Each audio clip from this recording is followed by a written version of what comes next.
Hello, and welcome back to another week of What It Takes to Be a Rock Star. I'm really excited you're here, and I'm super excited because this week I'm chatting with Tarra, Theissen, and Vram Kherlopian of the bands Tea Eater, Gustaf, MamajoeVramajoe, and more.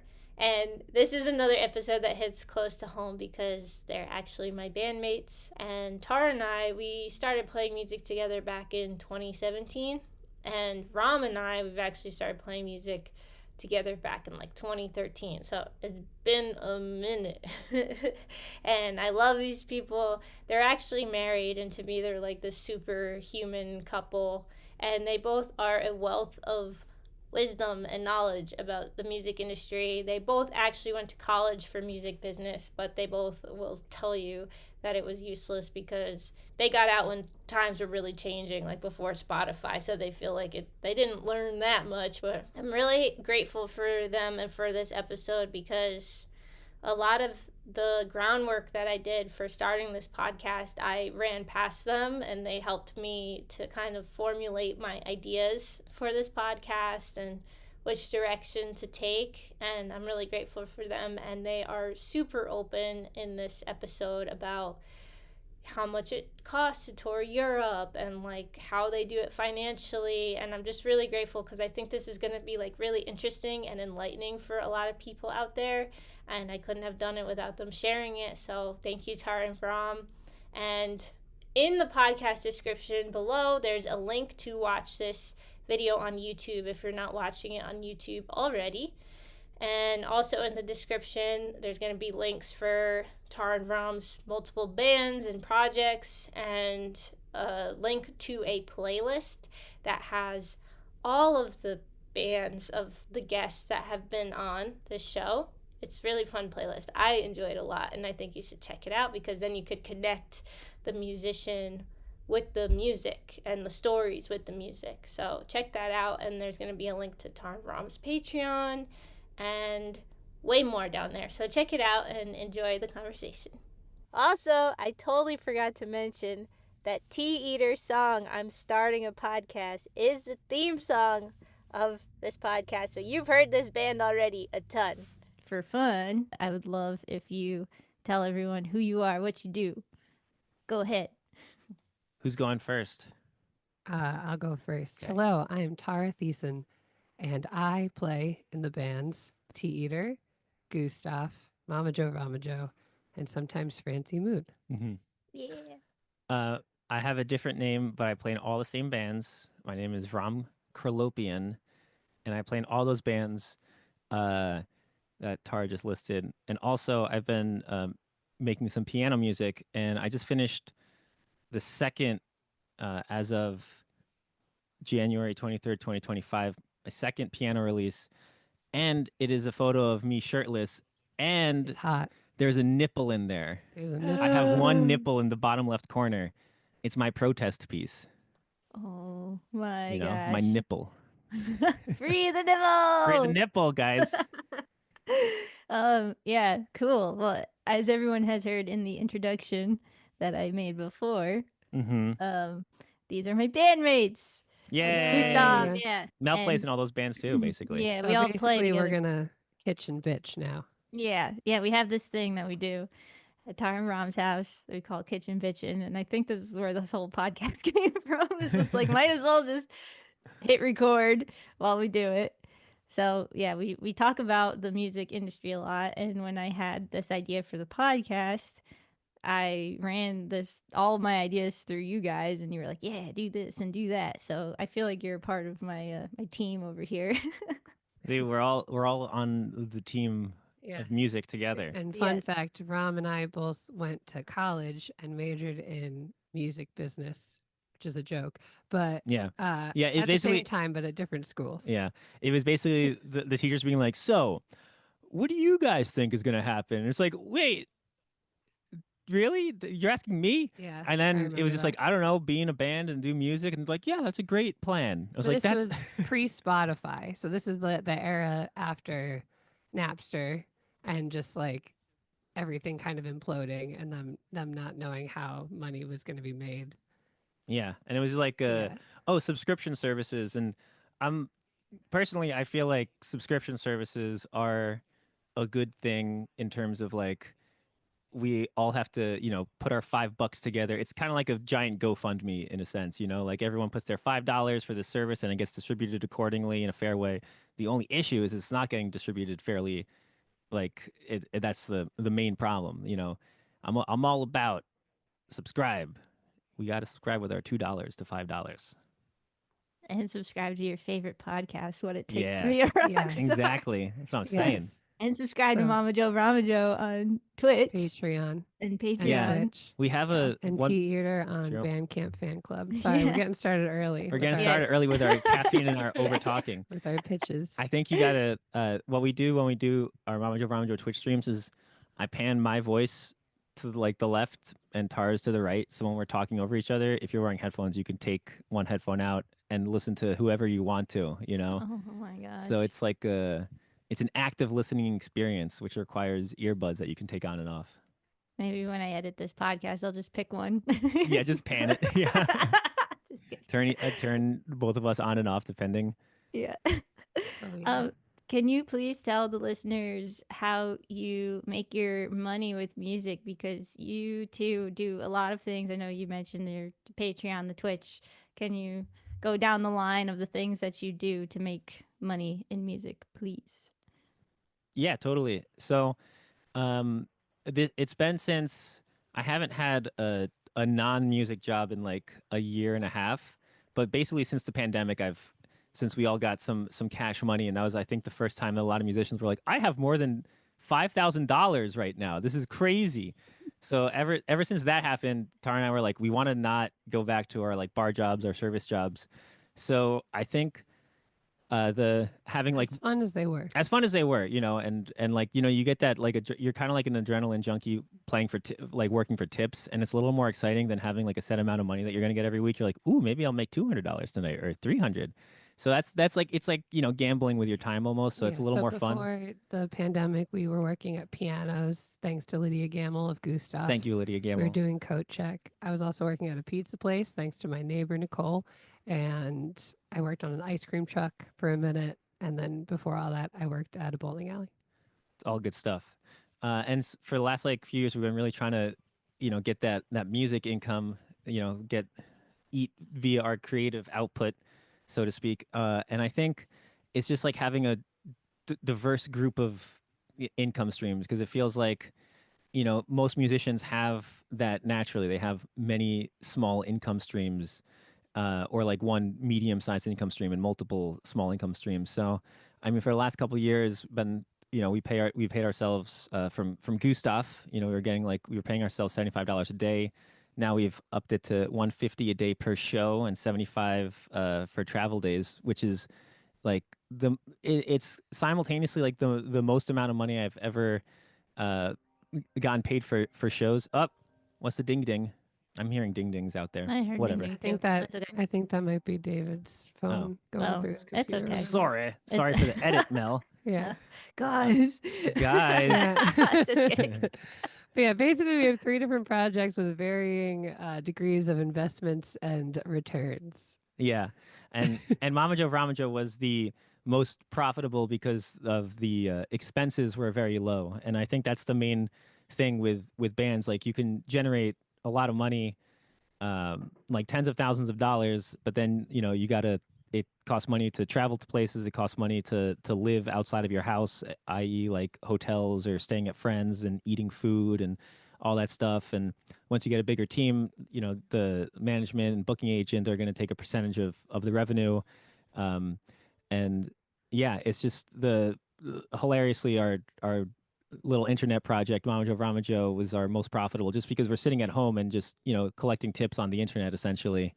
Yeah, and it's just kind of it's funny how there's different definitions of success, because like MamajoeVramajoe, we only have like 69 Spotify listeners last I checked, but Nice. it is the project that we've made the most money on directly from the music compared to other Yeah. things that seem more conventionally successful in terms of numbers Yeah, like I and think touring. in Yeah. like 2021, because there was a little pandemic going around and you couldn't really leave so much. of the house. So we were doing a lot of MamajoeVramajoe, and that year, after when we were compiling our taxes, we made like $25,000 that year, calendar year, on MamajoeVramajoe, and I was like, wow, that's actually, multiple hundreds of dollars of money from making weird, music in your computer and just sitting in front of a green screen and chatting for multiple hours at a time. But yeah, I think. And also, a little caveat: our expenses are pretty low because I've had a rent stabilized apartment in Brooklyn that I've lived in for 12 years. So that's also how we're able to kind of sustain ourselves. Yeah, off totally. music. If we had, regular market rate rent, it would be impossible. Yeah, we sure. probably wouldn't be able to live in that neighborhood at all. But moving on. But moving on. But yeah, and it's just you play shows with your friends in their bands. They give you $50. You ask your friends to play shows. You pay them $50. So everyone's passing around $50. It used to be $20, but now that we've past the threshold of 30 years of age, you are now entitled to $50 per show. True. As is tradition of a tradition that we've decided ourselves of paying everyone $50 to do music things, and everyone is the big value is that everyone's so talented and creative, and that's like the real value of doing music is you keep making friends and keep having great experiences and are able to express yourself. And now the $50 thing is a nice little bonus, but we're gonna keep pumping those numbers and keep pumping those numbers up. Pump them up. Yeah, Mhm. can you tell people a little bit about your MamajoeVramajoe experience? Because it's just so good, and I love that, like what you're saying, that the numbers don't look that great on paper, but yeah, can you just talk about what you do on the internet so that people can understand the whole world? Yeah. Okay. So everybody knows Twitch as a gaming platform where people watch people play games, but there's also a music section that we found out about through our friends, the Fantastic Plastics, who are partners on Twitch. We're not partners; we're still just associates or whatever. Affiliates. Excuse We're me. affiliated. Or affiliates. So therefore, we stream. But in 2020, we were doing it pretty much 3 times a week for 4 hours at a time. Now that we're reintegrated back into our other lifestyle of also touring, we can't do it as much, but we celebrate Christmas on the 25th of every month. Basically, it's a experimental electronic duo project based around our love of the color purple and kind of like sci-fi elements. And I wear a giant purple wig. It's been getting bigger by the years. And we basically celebrate Christmas on the 25th of every month which started in, I think, July of 2021, maybe? Yeah, I think that's right. Yeah, and we do raffles. I also make art, so people donate, and then $1 equals 1 ticket. And then on Christmas, we do our Christmas raffle where we raffle off artwork and good vibes, basically based on whatever theme we're doing for that month. And we have also, so it's kind of like a psychedelic Sonny and Cher thing. We do requests. We have a lot of covers. We made a lot of covers during the pandemic, and then on our Patreon, we were doing 2 covers per month. Now, last year we didn't really get to that as much, but it's developed into a religion. So we have the Church of Joe. I'm Mama Joe. He's Rama Joe. We have the Church of Joe. And if you sign up for our Patreon, you can get a purple Pope card, a purple Priestess card, a purple Parapsychologist card, depending on the tier you're in the religion. And we have our own purple planet that we developed. And so basically at first we started exploring the universe, and then every month we would have a pamphlet about going to the different planets in our solar system, including Planet X, controversial. And then the next year we discovered our purple planet, and then we started developing our purple planet, and we have like an Elvis casino, a cat cafe, a meow shroom cat cafe. We have like a pistachio mountain. We have like Chess Canyon. We had the ice cream bunny motel. Basically, every month we had like a different thing, and then I'd make some art depending on the different things, which was very fun. And then this past year we didn't really get to do, like, last Christmas. So also on Christmas, we starting in 2020, we streamed for 25 hours. So we do like a streamathon every like the 12th Christmas of the year. And then we do a holiday album we have holiday volume 1 through 4 now. Through And 5 5 even. through 5, excuse me. And then on New Year's, we were doing a 12 to 18-hour streamathon. It felt like where we would celebrate each new year in each time zone because we had people around the world watching us. And then we would do like a bit raffle. So on Twitch, okay, to come back, on Twitch, you make money from subs, bits, and donations and gifted subs. And then you get about 50% of the subs. So you get like $2.50 per sub. And then bits are kind of like a penny per bit. I have these pigs, Mary Grace Joe and Lake Minnetonka Joe, and formerly Natalie Joe, who ran off during Fashion Week when Gustaf went to Fashion Week. Unfortunately, Natalie Joe became a model and has a great career as a model now. So those pigs are very world famous, obviously, and they sing carols, and then we feed them bits. So people send us bits for the pigs because they're greedy little shits. So there's that, and then. And then last year we got a new computer in the real world, and then we decided to start exploring our solar system from the MamajoeVramajoe planet, the purple planet. And then we have discovered since then the MamajoeVramajoe purpology system. So if you are listening to this, Earth astrology no longer applies to you. You have a purpological sign, and you can go to MamajoeVramajoe.com and you can find out your new purpology sign. And then we also made a tarot deck. And then on TikTok this year, I really went in on doing the like pick a cards with the MamajoeVramajoe tarot deck. And on our website, we have like a little thing that I made with the help of ChatGPT that you could like press the button and get a random card. So yeah. So there, that's a lot. I don't know. Did I miss anything, Vram? We've released over 100 songs too. That's true. Yeah. We have over 100 original songs released in the last like 5 years. So just cranking it out. And we have a Discord. So I feel like MamajoeVramajoe is really it's a weird internet thing for sure. And I'm trying to expand it from Twitch over to TikTok and YouTube. That was kind of the goal in 2024 or since March. And I also do like the holidays every day. I've been like saying on YouTube and Twitch, and YouTube and TikTok. I do the holidays. We were a holiday band, so it started out as because every day was the same in 2020, but every day is a holiday because you go to like nationalday.com and then every day is the holiday. So we were a holiday band, which also ties into the Christmas thing. So we've kind of like created this whole world and religion around purple, and it's like based on the idea of like direct support from cult following. And that's why we don't really have any Spotify listeners, because we probably have a cult following of about 69 people, and that's all of our listeners. It's a big cult. big old cult. Yeah, and I think, I feel like the real like lesson for me from the experience of MamajoeVramajoe is just to say yes to ideas and not be critical of yourself and just be okay with just whatever comes first and just following through with it. Because I feel like that's like not the biggest issue, but a big issue for a lot of creative people is that they have trouble finishing things because you get self-critical or you see a vision bigger than what you're doing and you're like, this could be so much better if I just did XXX, blah, blah, blah, blah, blah, whatever. And MamajoeVramajoe, I feel like was kind of it, like the philosophy was like the opposite of that, where just like demos are fine. You know, you don't have to finish everything perfectly. Like what is it, like done is better than perfect, or that saying something like that.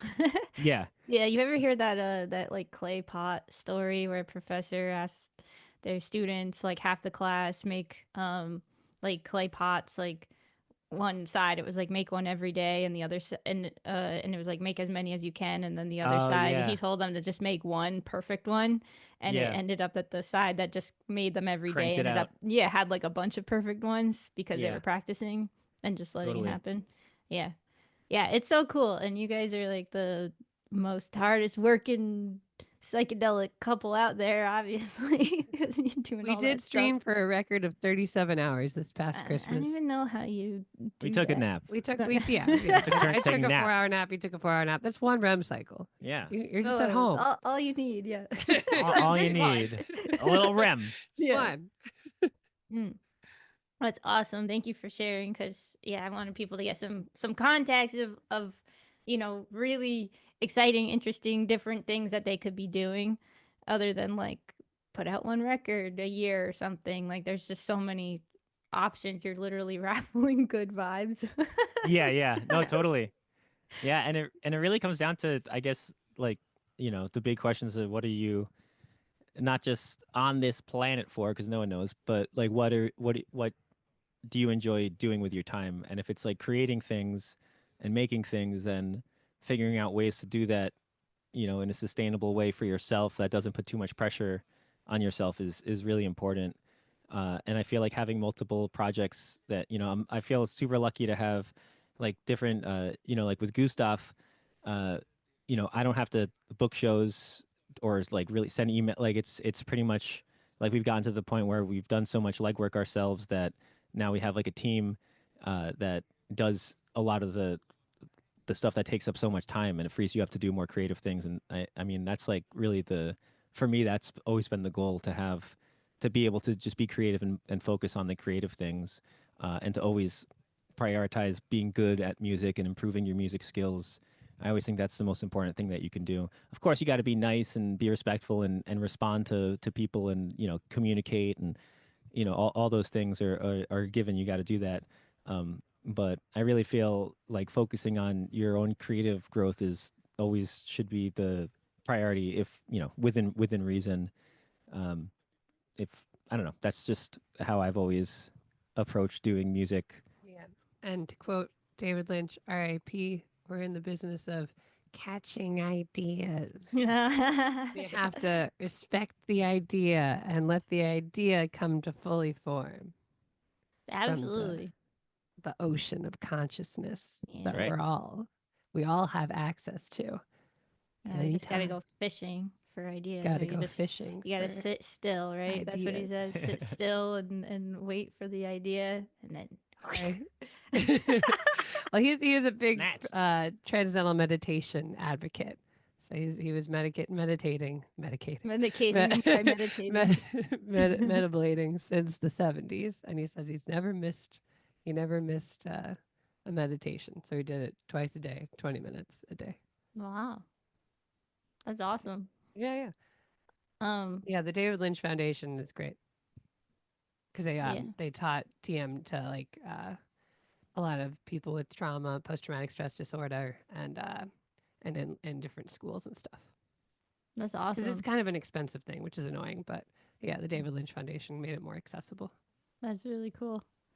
What I think is cool about the three of us, something lucky that we have, is this experience of being in different bands and different stages of time. Like, especially you guys, you have like this cult band, you have Gustaf, this sign band, and then you have Tea Eater, which is like, I don't know, in the middle, I guess I would call it. So I want to talk about Tea Eater, and I also would love to talk about at some point like the differences between, all those bands. Like, I don't know what you notice and don't notice about the differences between doing that. But yeah, before we do that, I want to talk about your Europe tours, because you're willing to chat a little bit about the expenses from Europe tour. So you want to get up your spreadsheet? I have the spreadsheet. I've got the bullet points.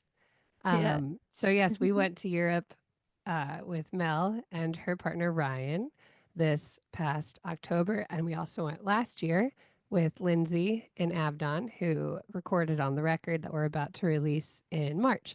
And then previously, it's the same agent that I used for a tour, or who we worked with. In 2019, the first time I went to Europe with Shark Muffin, and we were supposed to go back in 2020, but obviously we know what happened there. And then, everything, all our lives got reshuffled, and now we have Tea Eater. But I remember, I don't have this, I tried to look for, I don't have the spreadsheet from the 2019 tour, but I do remember from that one, we played every single day, except we got one day off because our Paris show was randomly canceled because of like fires going on, or something in 2019 in Paris. Something was happening. But that one I remember us breaking even on the road, but I don't think it technically broke even because we didn't get paid back for plane tickets or what we paid our drummer at the time, which was only $50 a day. And that was just a 3-piece. So that was, a different situation. But we had accommodation. So the agent we have works at Annabale. And back then he didn't, but now he does. And the deal we have with him is that he books us shows, he gets 15% of the guarantee, and we're guaranteed to get accommodations, except for maybe the major cities. And he always runs it by me if he can't get accommodations. Like London is hard to get accommodations, and like Berlin and Paris. But we did get accommodations in Berlin this past time. And then we also get dinner. So you kind of have to have the upfront money to buy the plane tickets. And but usually on the road, at least like the gas and the back line. So we hire a driver. Some people drive themselves, but we hire a driver named Alex that we also work with Gustaf, Mr. Schmidt. We love Mr. Alex so much. We love you, Mr. Schmidt. You're probably not listening to this, but if you are, hi. I love him. Yeah. So basically, the upfront costs are plane tickets, and if you're going to the UK, you need to get a visa. You don't need a visa for Europe, and then transportation to the airport, and then day off hotels you have to cover, and you can get that up front, or you can get that on the road. I like to do it front, and then during the tour, you pay for gas, tolls, parking, and I cover the day off meals, which we only had 4 days off this past time, and we had some great meals. Remember that meal in Berlin? Yeah, but Wow, that was that the was day real off nice. meal that you That was a covered. day off It was meal. really nice. That was Good day off someone meal. asked me recently what one of the best meals of my life ever was, and I think I said that one. Yeah, it was really nice. Oh, good. Yeah. And then after the tour, you pay, like, right at the end of the tour, you pay for backline, preferably in cash, the driver of the van, your bandmate wages, and the booking fee. So that's the cost of stuff. And you can kind of like, I'm very proud of us because the first European tour we went on with Theater, we lost almost 15,000 euros. And then this time we only lost about 3,000. So that's a huge jump. Yeah. That is a very huge proud jump. Yeah. What was those. what helped you lose less? We didn't go to the UK this time around, which does pay you a bit less, and you have to buy a ferry to get to the UK with the van. We had less days off this time, so we didn't spend as much money on hotels. More venues provided accommodation this time. We got dropped off to the airport. Thank you, Vanessa, from our label at Diamond Heart. Thank you for dropping us off. And then we were going to get picked up by his brother Greg, but then we had a crazy change of plans where we had to fly to LA to open up for LC Sound System with Gustaf. So we ended up flying 25 hours. But we had our wonderful neighbors, Nicole and Andrea, who brought our gear and brought so basically we had to fly from Frankfurt to LA. It cost too much to change it to direct flights. I got the cheapest flights possible, which next time I will get the main cabin, not the basic, because it just costs too much to change things. If I can interject, if you buy main cabin plane tickets, you can change them way easier than the basic economy. Yeah, and it's like usually 10 to 30% more expensive per ticket. But if you're like dealing with plans that can change, like it's 100% worth it. Yeah. So next time, we'll do that. But yeah, basically we had to fly from Frankfurt to LA, and then so we kept our flight from Frankfurt to New York, and then our neighbors came and grabbed my guitar and pedals and brought my Gustaf stuff and Lydia Gamble, and then we had a 6.5-hour layover to account for maybe if our first flight would be delayed, and then we flew from New York to LA, and at the end of it, starting from when we left our hotel in Frankfurt to when we got to our friend's place in LA, it was 25 hours. Yay! Fun times. Yay! So but fun. we did it. So yeah. So I feel like I haven't looked at the spreadsheets too closely. I also paid for more meals and stuff on the first tour last year without Don Lindsay, which it's fine. It was worth it. Nice. Everything And how did you survive from the first tour, like getting a hit like that, like negative, what'd you say, 14, negative 15,000? Like how did you? Yeah, it was like 14,532, Oh my gosh. which is crazy. So this is a longer story, but I had a really bad head injury where I tripped over a wire at a venue and fractured the back of my skull, actually, right before the first time I went to Europe with shark muffin. And after like a 5-year legal battle, I ended up getting a personal injury settlement that covered my credit card debt and the debt from that tour and allowed us to invest in some gear and stuff for the for this record that we're about to release too. Yeah. So lucky, but not lucky. Yeah, so you have to, as a musician, you gotta like almost die to get. Or just go into, you just pull out some more credit cards, you know? Easy, yeah. Or you get an angel investor, sugar daddy, you know. Yeah, or you have a rich parent. That's yeah, That which is helps. totally chill. Yeah. You know.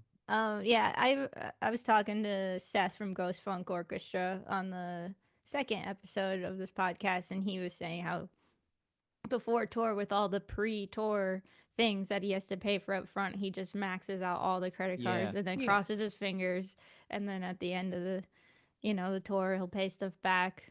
But yeah, even for our tickets, I still have $5,000 of a balance transfer. It was tickets and some other stuff, but I bought the tickets on my American Express card, the Delta card, and then I had an offer with my Bank of America card to be able to transfer the balance to the other card for no interest for, I forget how, it's until October. So I have until October to pay off the tickets and the other stuff. everyone sign up for the Patreon. Yeah. Which is, Exactly. I mean, it's like, you're just kind of like, as a musician, you're always, it's like there's a lot of things that you have to invest in to make it all work, including merch, which you sell on the road, and and just like ads for Spotify or ads for like the YouTube and PR, which PR kind of feels like kind of a crapshoot, but we have a little dog. We had a little dog just walk in. That's amazing. I love that. Yeah, there's just a lot of things that you're supposed to invest in. Like there's a whole economy based around musicians, and the musicians are always the ones that get paid last. And we're supposed to, accept that. I mean, it is a labor of love, and I appreciate everybody, especially you, who's come on tour for not that much money with me, understanding how it all works. Yeah. Well, Vram was saying the $50 it gets passed around back and forth. We've upped it to 75 sometimes. We have upped it to 75. Because we're getting in to our mid 30s now, so now it's 75 instead of 50. Once we're 40, it's gonna be triple digits. No. But it would be really great if Spotify and the other streaming services did pay a little bit more. And there is a bill in Congress right now, the Living Wage for Musicians Act, that was UMAW. No one can say it right. No one knows the letter. So and that would create a new royalty that would make sure that we all get a penny per stream, which would really help everybody immensely in being able to plan for tours and have some money that you're not just like always. Yeah. And then, so we've realized for our next European tour that we would need to make about 700 euros per day just to break even without paying Vram or me. Thank you, Vram. This is my husband, by the way. Oh yeah. So thank you. Don't worry, I told him in the intro. Coming along for the ride. So it's like basically on our first tour with Tea Eater over there, our average guarantee was about 400 euros, and then we're making about like $120 in merch per night. This last one, it was about, we had like 500 euro guarantee, basically average, and then we were averaging like 155 a night in merch. So it is growing, and then hopefully for the next one, we're going to get about 550 to 600, and then if we can get like 200, then hopefully we'll break even. But we're going to go to the UK the next time too. It looks like the London show is going to be announced soon, which is exciting. So we'll just see. It's like also I just feel like it's important for us to just keep going back and growing it, because it does feel like it's growing, and it's also amazing that we get to travel the world at like a discounted rate. Yeah, exactly. Which is incredible. It's an amazing experience. Money aside, it's like, we would pay to do this, but we are still working, and we are paying to do this. I'm like discounted rate, but then I'm like thinking of like the van, the back line. Like, is it? It's like kind of, because you're getting paid, but you're also like got expenses up the Yeah, bum, it's not a vacation, obviously. Yeah. Yeah. Yeah. But it's cool that we get to see so many people experience so many things, make new friends around the world. I mean, I don't want to talk about what's going on in America, but we have a guy that we don't really like that's going to do a lot of maybe not great things in the next 4 years. So it's good to have some connections around the world. Have some options. Yeah, and to see whatever happens. We're not looking to run away or anything, but it's good to diversify Yeah. the places you could be. Like the Netherlands. Yeah. I remember when I was a wee lad, around 8, I remember my younger brother Sevag asked my cousin Armin, "Is America the whole world?" And Armin said, "It is not the whole world." And so there's many worlds out there that you can go live in different places. So, you know, I love I love where I am. I love all the people that I've met in New York, LA, everywhere, Chicago, Texas, Kansas, who knows? There's a lot of places. I haven't been to Alaska yet. We're going to go one day. Maybe that'll be the dream. Ryan will take us. Yeah, Ryan. Yeah. Ryan, take us to Alaska. Right. Come on. Yeah.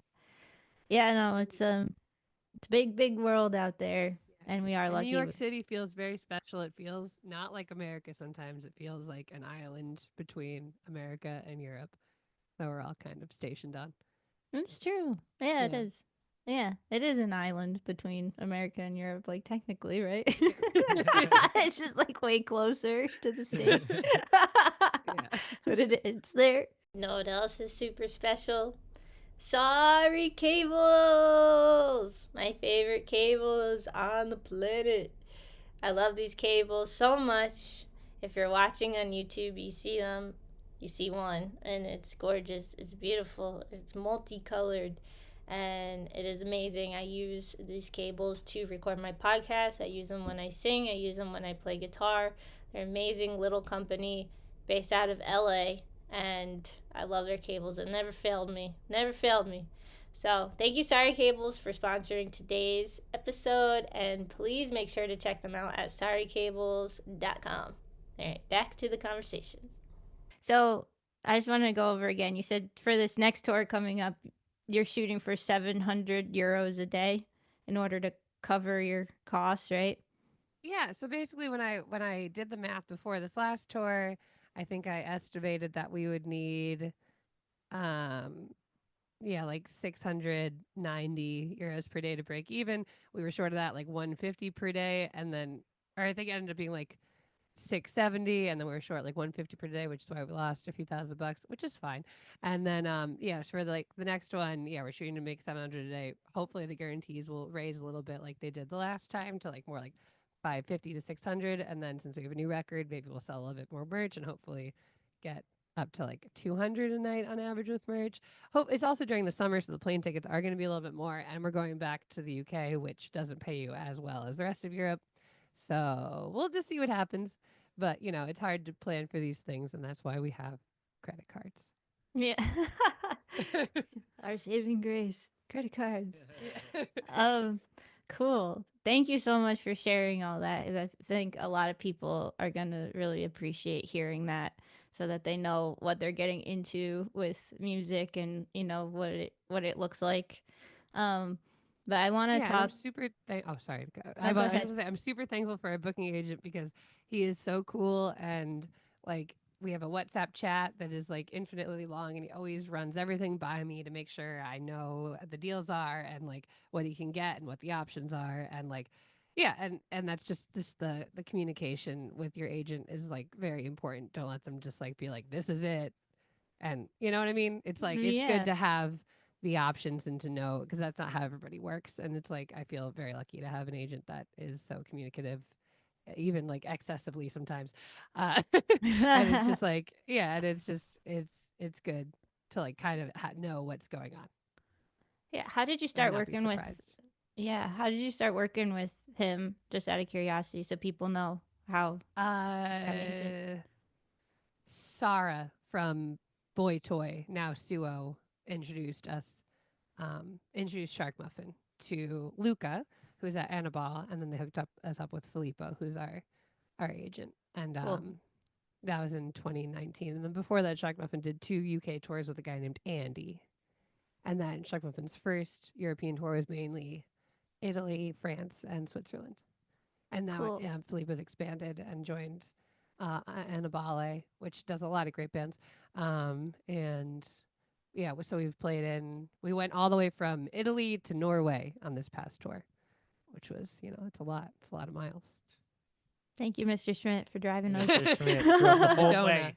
the Yeah. whole way. Oh, cool. I have a few more questions for you guys. I know you both went to school for music business. You've both been in bands for ever and ever and ever. And as we get deeper and deeper into the music industry, is there something that kind of surprised you when, with Gustaf, we got on a label or, playing bigger tours, bigger shows, like, and as we just get deeper into it, is there something that like you did not expect when you were younger, deciding to go into music that you noticed now? I guess for me, like 8 years ago when I was looking at bands that, like for Gustaf, we played a New York show and we sold like 500 tickets to Music Hall of Williamsburg. And I always assumed that if a band was able to sell like 500 tickets in their hometown, they would be able to like, more or less have that as their main income source. And I guess, it's like, I'm just surprised at how much money is generated and then how quickly it just gets dispersed to all the various things that need to, I guess I was surprised by the amount of expenses that there are in being in a band.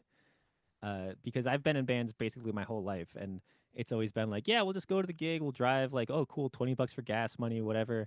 And I was like, oh, if we get like $500, that's like amazing, if like to split with the band. But $500 is like not even going to cover expenses once you have a team and all this stuff happening. So I guess I didn't the scale of expenses, I guess, is the thing that was the most surprising to learn. Even though you always hear like music's so expensive, you're gonna be broke, and it's like, yeah, whatever, dude. You still got to try. Yeah, I think it's a similar thing to me. I was surprised that like when there'd be like buzzy bands that seemed to be doing really well and then they would just like quit or like be done. I'd be like, why? How would they got there? How would they quit? They made it. But I do remember this one article I read maybe in like 2011 in like AM New York, and it was an interview with one of I think the front person for this band Savages from the UK, and she was talking about how she had like her landlord. She was like trying to like figure out something. It's a long time ago, so I might be misquoting this, but like she had something with her landlord where like she was trying to renew her lease or something, but like couldn't like find papers for like kind of prove how much money she was making. And she was just saying that like it doesn't matter that she's getting all this press and she's like famous on some level, she still doesn't have the funds to just pay her rent every month. And this is like in 2011. Now that was like I was 21. It just like blew my mind. I was like, uh-oh. That was the first kind of warning, and I didn't really believe it. But like now that I've been through it, I'm like, oh, she wasn't lying. Yeah, and Yeah. yeah, just didn't you? Wasn't that you sent me something? Someone in a magazine, or like, was it the Breeders?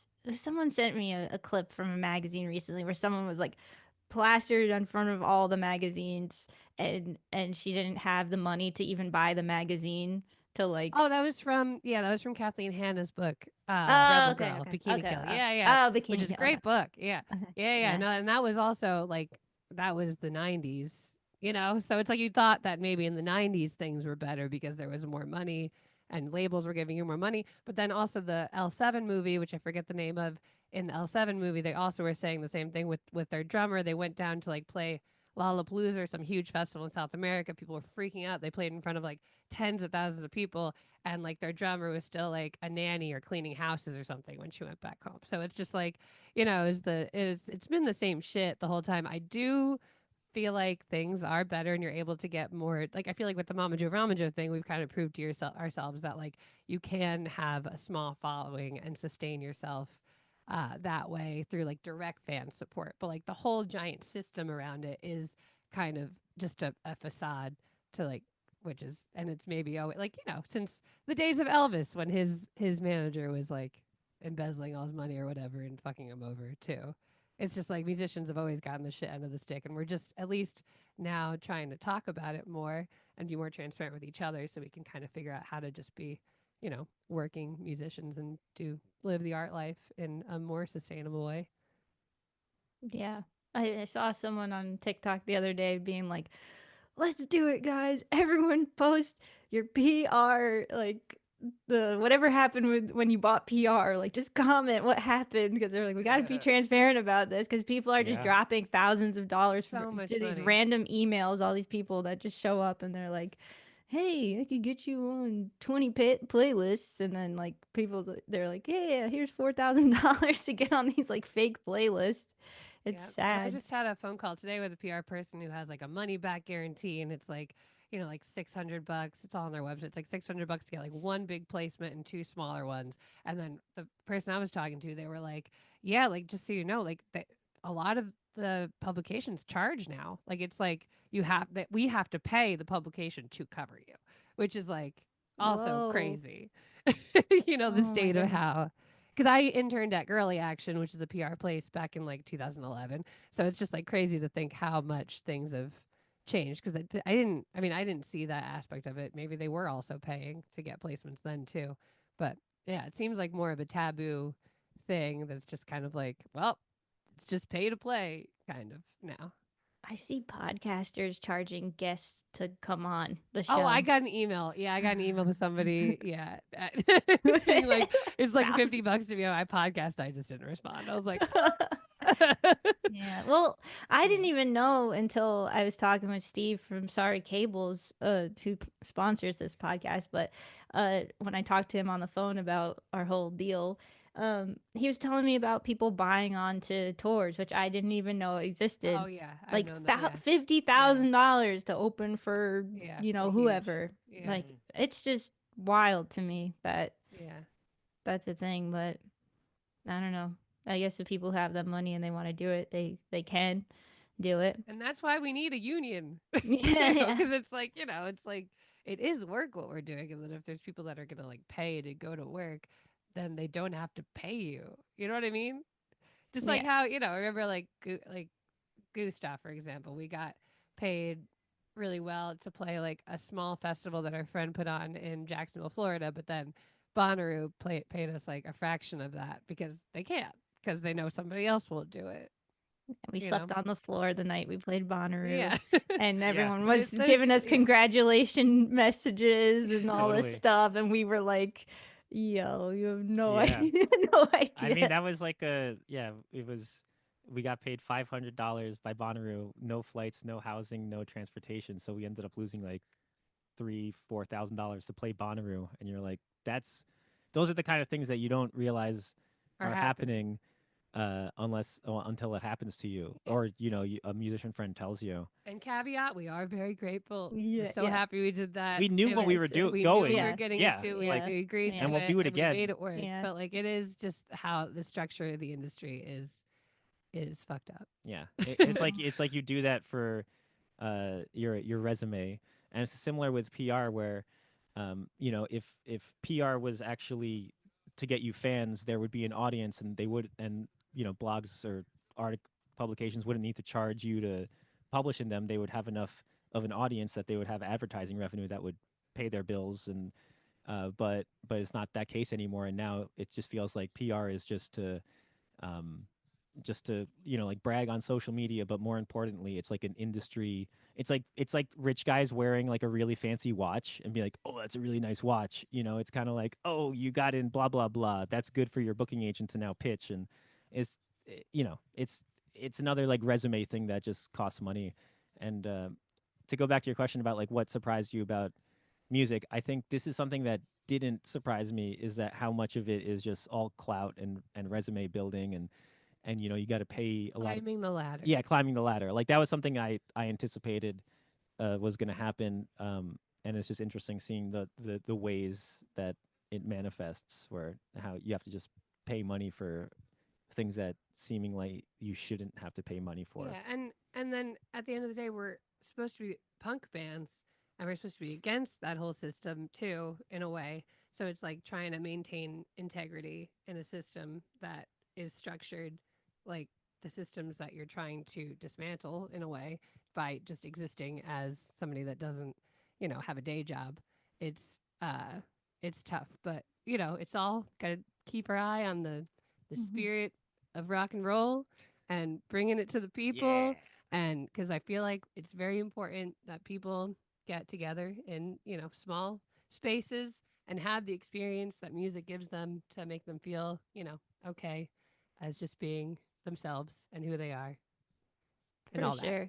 that. Yeah, I've been thinking about Fugazi a lot recently because they wouldn't even sell T-shirts or anything. It was just music.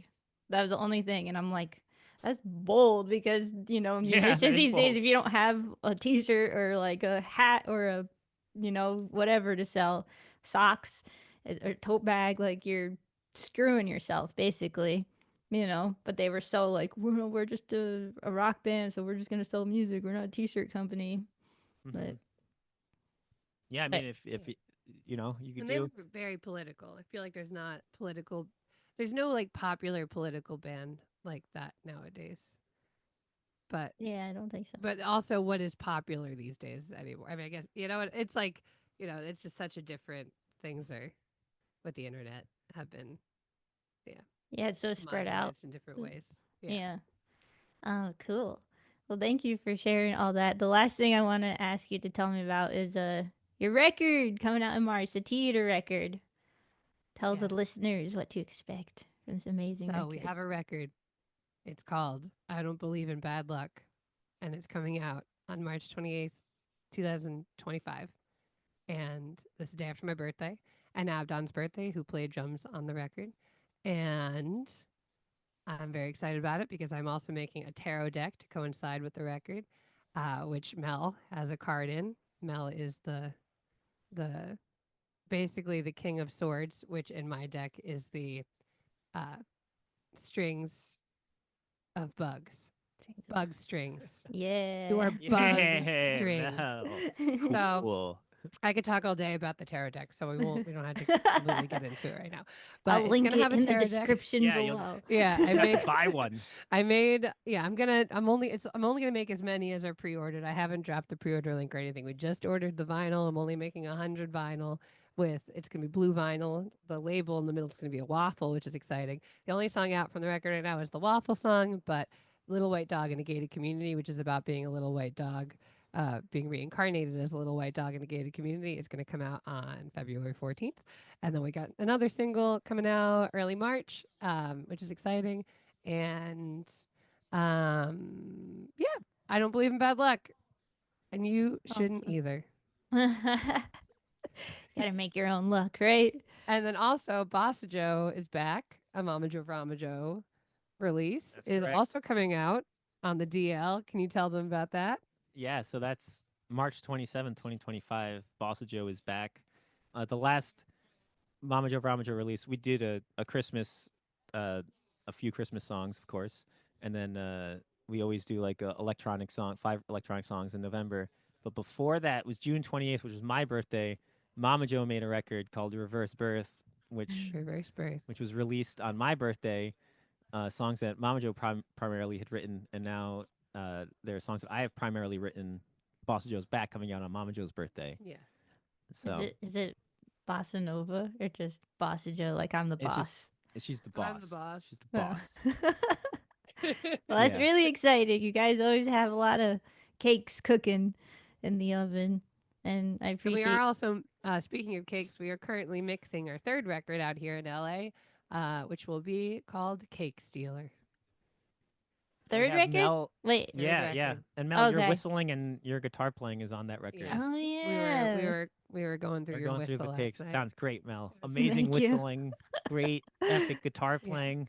Thank you. If you leave me in the studio too long, I'm gonna start whistling on your It's albums. good. No, Yeah. it's good. Only because I'm the only Gustaf that can whistle. You I are. know, it's That's kind a of fun amazing. fact Yeah. about Mel. Yeah. Yeah, it's kind Yeah. of like I was surprised because I always felt like I'm the only one in the world who can't whistle, and then I joined Gustaf and no one can whistle, and I'm like, my people. Yeah. Nope. I'm the odd one. Ugh. Yeah, you're the talented one. Yeah. All right. say thank you for tuning in to another week of What It Takes to Be a Rock Star. Make sure to check out the episode description notes below so that you can check out all the links of Tarra and Vrams bands and their Patreon and the playlist. And also I have a Discord that I started, and that is linked below as well. A community of people that you can join to chat about the conversations that come up on this podcast. So make sure to join that as well. And we'll see you next week for another episode of What It Takes to Be a Rock Star. Bye-bye.